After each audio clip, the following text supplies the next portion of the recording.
Maman est une fée. Chaque soir, elle me raconte une histoire qu'elle puise dans un livre. J'aime le bruit du papier lorsqu'elle tourne une page, quand son doigt traîne sur un chemin de mots. Parfois, à la fin d'une phrase, elle embrasse mon front comme si elle voulait y imprimer son amour, et j'en oublie l'histoire. Et j'en oublie le temps. Maman est une magicienne. Elle parle des rivières et aussi d'un grand fleuve qui les accueille toutes. Elle a promis de m'amener un jour sur ses berges. Elle décrit des forêts, une en particulier qui couvre le grand fleuve. Elle dit qu'il n'y a rien à craindre lorsqu'on y parvient, que les flots sont limpides et les courants amis, que de paisibles poissons nagent en harmonie, que des oiseaux patients paradent dans les airs sous des ventres de pluie. Maman est une fleur, un arbre, un oiseau, la terre et le rocher, et aussi l'eau la plus pure. Son souffle est un vent chaud.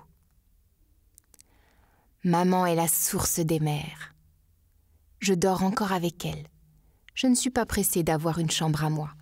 J'aime dormir avec elle, écouter les draps frissonner quand elle remue, son corps bousculé par un rêve. J'ose alors la frôler. Sa peau est une île recouverte de sable fin contre laquelle il me plaît d'échouer. Tout cela me rassure. Nous vivons à l'hôtel. Nous en changeons souvent. Maman prépare mon petit déjeuner et me quitte au matin, habillée d'un parfum aux notes de vanille.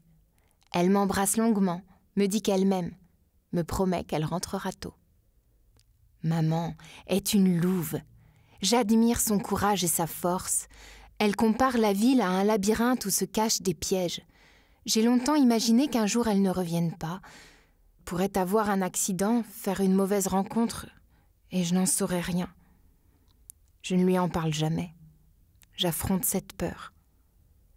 Elle ne veut pas que je quitte seule la chambre, mais je le fais quand même. C'est plus fort que moi. Il faut bien que je grandisse, que j'apprenne le monde. Maman guide encore mes pas sur les trottoirs, même quand elle n'est pas là. Son ombre veille sur moi.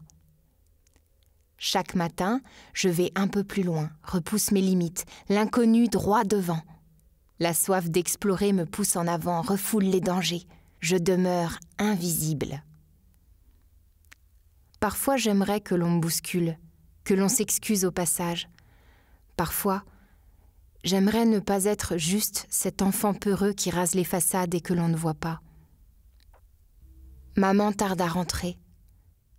J'ouvre un instant la fenêtre pour accueillir les sons. La rue en contrebas est comme une rivière d'un genre différent de celle dont me parle maman. D'autres poissons évoluent bruyamment. Des échassiers, perchés sur les trottoirs, attendent que le calme revienne pour traverser enfin. Les forêts sont de pierre, de béton et de fer. J'envie les paysages où s'est baignée maman. Maman revient le soir imprégnée d'effluves de détergent. Elle nettoie les bureaux d'un grand bâtiment où semble se jouer l'avenir du monde. Un futur sans poussière. Parfois, je sens une autre odeur. Le parfum d'un parfum, d'une peau. Une autre que la sienne. Elle ne parle jamais des hommes qui croisent son sillage. Je sais qu'il y en a. Je sens qu'il y en a. Je me souviens de l'histoire d'un gamin éloignant les prétendants qui courtisaient sa mère. J'espère en secret le retour d'un père. J'aimerais le connaître. Maman dit qu'il ne faut pas y compter, que les hommes voyagent et que les femmes restent la plupart du temps. Je l'imagine alors voguant sur l'océan et qu'il me retrouvera peut-être un jour. Plus tard, nous sortons nous promener dans les rues apaisées. Je n'ai pas peur de tomber. Maman me tient la main. Les autres pensent que je ne vois pas. Mais moi, je vois. Je vois à ma manière. Maman est ma lumière. Bonne nuit.